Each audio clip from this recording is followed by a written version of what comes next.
বাচ্চাগুলো আস্তে আস্তে কিন্তু বড় হয়ে গেছে। আমি দেখেছিলাম আগের মার্চ মাসে পাখি কিনে নিয়ে এসেছিলাম, এখন মে মাসে চলে এসেছে। দেখুন অনেক বাচ্চা কিন্তু বড় হয়ে গেছে, অনেক বাচ্চা কিন্তু খেতেও শিখে গেছে। এই দেখুন এই কেজে কিন্তু খেতে শিখে গেছে। আবার ধাড়ি পাখিগুলো কিন্তু ডিম পাড়ার জন্য আমি হাঁড়ি দিয়ে দিয়েছি।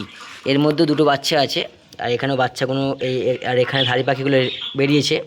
সকালবেলা দেখুন, এখন দুপুর টাইমটায় আপনাদের কিন্তু শাকসবজি দিচ্ছি আমি।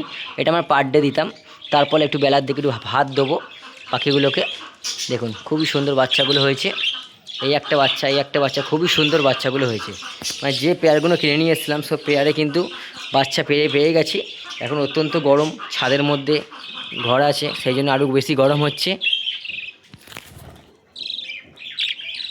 ঠিক আছে, এই পেয়ারটাও রেডি হচ্ছে। দু একদিনের মধ্যে একে হাঁড়ি দেবো। হাঁড়ি দেওয়ার আগে কিন্তু এই গরমটার মধ্যে একটু গরম বেশি আছে, তার মধ্যে কিন্তু আমি হালকা রিকোভিট বা ভাইমিনাল ওষুধটা দেবো এদেরকে।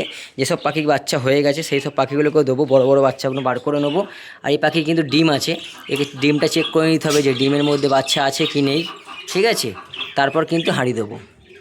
এখানে একটা স্প্যাঙ্গেলের পেয়ার আছে, ছোট্ট একটা ভিডিওর মধ্যে আমার সাথে শেয়ার করছি।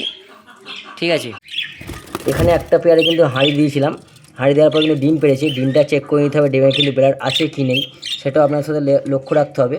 এই ডিমের কিন্তু প্রায় এক সপ্তাহ থেকে 8 দিন বা ডিমগুলোর বয়স হয়ে গেছে। আমরা কিন্তু দেখেই মনে হচ্ছে ডিমে কিন্তু ব্লাড নেই।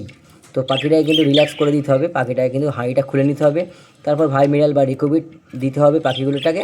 তারপর কিন্তু ব্রিডিংয়ে দিলে তারপর পাখির কিন্তু ডিমে কিন্তু ব্লাড আসবে। তার সাথেও কিন্তু পাখির ডিমে ব্লাড না আসলে পাখিদের কিন্তু ইবিকন বা ভিটামিন ইটা দিলে পাখিরা কিন্তু ডিমে কিন্তু ব্লাড চলে আসবে। তো ধন্যবাদ, ছোট্ট একটা ইনফরমেশান দিলাম আপনাদেরকে।